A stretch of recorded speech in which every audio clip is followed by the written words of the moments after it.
Last week we showed you a YouTube video that has touched the hearts of millions. It is the story of Christian the Lion. You might want to grab some Kleenex because here it is again.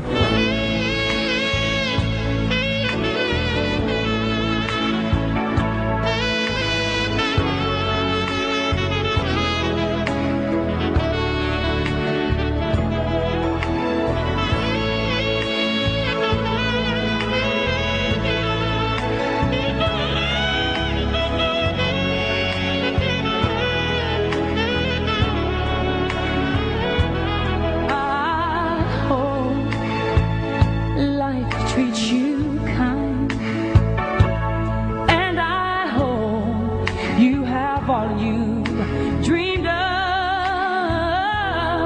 and I wish you joy and happiness, but above all this I wish you love.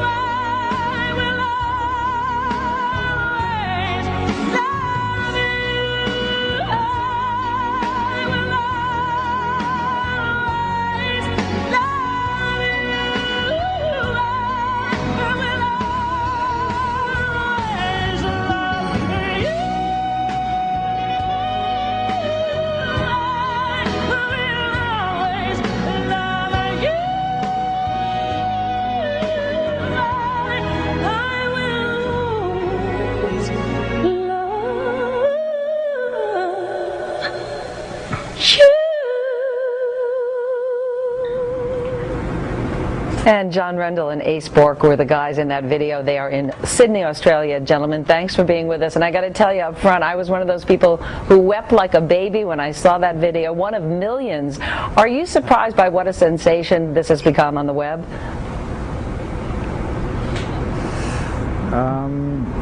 It is pretty extraordinary footage and quite humbling, but it's sort of very beautiful, the response. What do you mean when you say quite humbling? Well, I suppose 35 years later to find that people are so fascinated by it and have so enjoyed it is it's slightly overwhelming. That it's kind of now, how many people have viewed it? And all the comments on the YouTube site, they're so positive. And it is marvelous that so many people are getting so much enjoyment out of it. You know, John, take me back to 1969, because back then you could actually buy exotic animals at Harrods. But what possessed you guys to purchase a lion cub? Well, it was an irresistible sight, though we were rather shocked when we saw this cub in Harrods, in a department store, in a very small cage. And not only was he totally entrancing, but we just thought, no, we must be able to do something better for him. He can't stay in a cage of this size. And we're looking at a picture of him at the back of a Bentley, I think it was. He became a fixture in London in those days.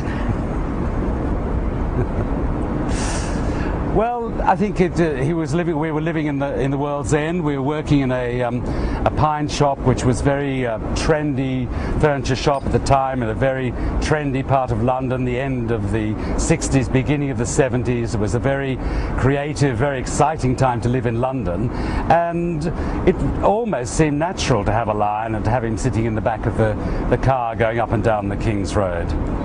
Only thing is, lions do grow up. Cubs become grown lions, and he went from 35 pounds to 185. You realized you had to take him back to Africa. You hoped that you could reintroduce him to the wild, and thanks to George Adamson, the wildlife conservationist, you were able to do that. Then you go back a year later to see Christian, not knowing what his reaction is going to be. When we see this grainy footage of him, he looks at you and then he starts running at you. At that moment, were you scared?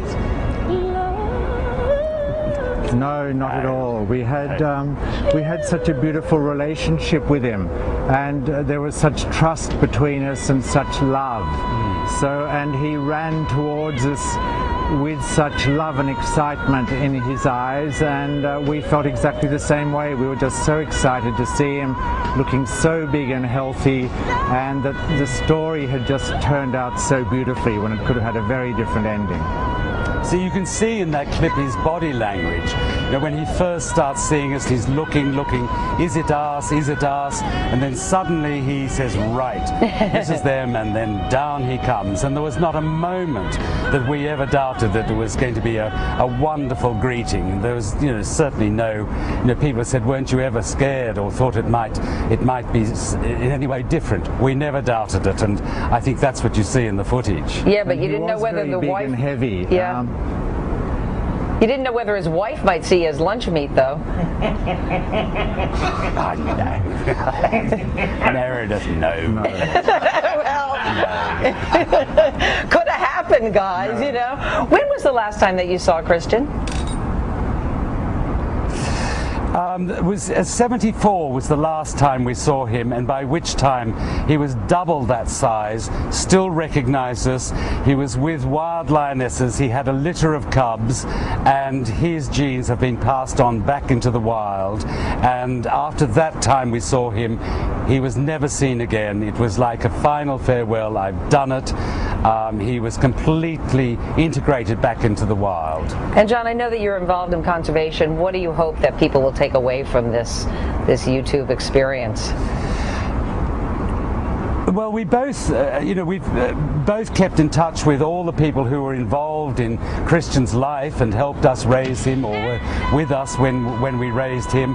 And when George Adamson was tragically murdered in 1988 in Kenya, his assistant Tony Fitzjohn, who had helped George rehabilitate Christian, founded the George Adamson Wildlife Preservation Trust. And I'm a trustee of that in the UK, and Ace is a supporter from here. And we're currently involved in the Mukamazi Game Reserve in Tanzania, where we're breeding black rhinos, another endangered species.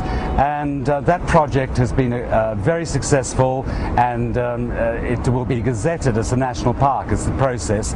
And this is Christian's legacy. It's an extraordinary story, isn't it? That if we hadn't made that spontaneous decision to buy Christian, have him in London, take him to George, successfully rehabilitated, the George Adamson Trust would not really have existed, and now there is a game park, a national park, as a direct result of Christian's life. It's a wonderful, wonderful endorsement, and we're just hoping that people who've enjoyed this clip, and I don't know how many is it now, it's a phenomenal number, that if they'd like to contact the George Adamson Trust, and in your case in America through the, I think it's www.wildlifenow.com, and support us and support conservation, it would be a wonderful to contribute to George's memory. A real legacy. John Rendall Ace Bourke, thank you very much. Awesome. Wow. Thank you very much. Okay, thank you. I still wouldn't have gotten out of the Range Rover. I'd have been in that thing and waved from outside. There are naysayers who claim that it's a fake, or they think it's a fake. I don't think so. No, it looks pretty real. It looks real to me. And then, you know what? If it does something for conservation, that's a great thing. No question. I wonder if Christian would still be alive. I don't know. How long That's an lions old live. lion. Well, yeah. It's a nice line. By the way, if you'd like more information about the George Adamson Trust and how you can help protect wildlife in Africa, just go to our website at todayshow.com. Jim Bell is saying in my ear, I smell a road trip. Exactly right. I'll go looking for him. Still to come on today.